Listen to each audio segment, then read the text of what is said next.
Hello, how are we today? Hope we're well. I want to talk to you briefly today about a study I've seen which was conducted in Germany. Um, and basically, what happened in this particular study was that um, people, there were a set of participants, and they created about 5 TikTok accounts each. And on those TikTok accounts, and X actually, and in those social media profiles, they simply just followed the main political parties in Germany. That's all they followed, nothing else. Then they monitored what the algorithm were recommending for the viewing on their for you page and on their X stream pages, whatever. And what it discovered, and they were monitoring this content that the algorithm was pushing onto these accounts, which, remember, they were fake, if you like, because there were 5 per participant, and also they didn't like anything else but all the main political parties.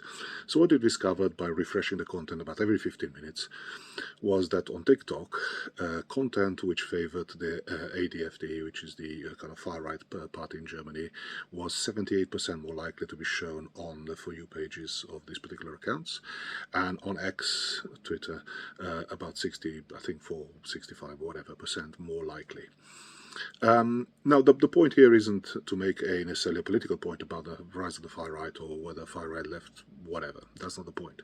The point is that if you use social media to get your information about anything, remember that then you can be very easily manipulated. So if you use social media to get political information, social justice information, mental health information, which is obviously where I come in, then I think you should be really, really careful about what the information is produced and how and who produces it.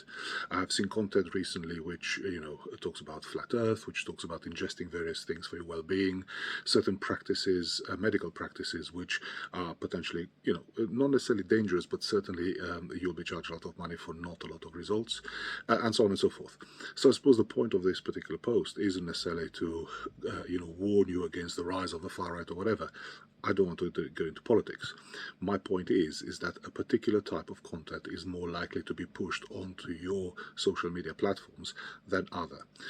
This is usually a content which is mostly monetized or vastly monetized. And we've seen this not just in Germany, but in the elections in Romania, in Great Britain and other places as well. So I suppose the major point I'm trying to talk to you about, and especially with reference to mental health, is that as much as ChatGPT, social media and so on can give you some basic information, also just be careful of who produces that information, where that information is coming from. Is that reliable? Is that made for you? Now, of course, you could well ask, well, hypocrite warning, here you are on social media giving us advice about being careful about what happens on social media. Should we be careful of you? Yes, you should. You shouldn't take my word for it. Whatever I've said in this video, you should go out and check and reference and at least get a list of 2 or 3 other sources which proves that what I've said is true or not, and make sure that is relevant for you. So even if I'm social media advising you to be careful of social media, don't take my word for it. Just make sure that you do the appropriate sense checking to everything you see. Have a good day and have good mental health.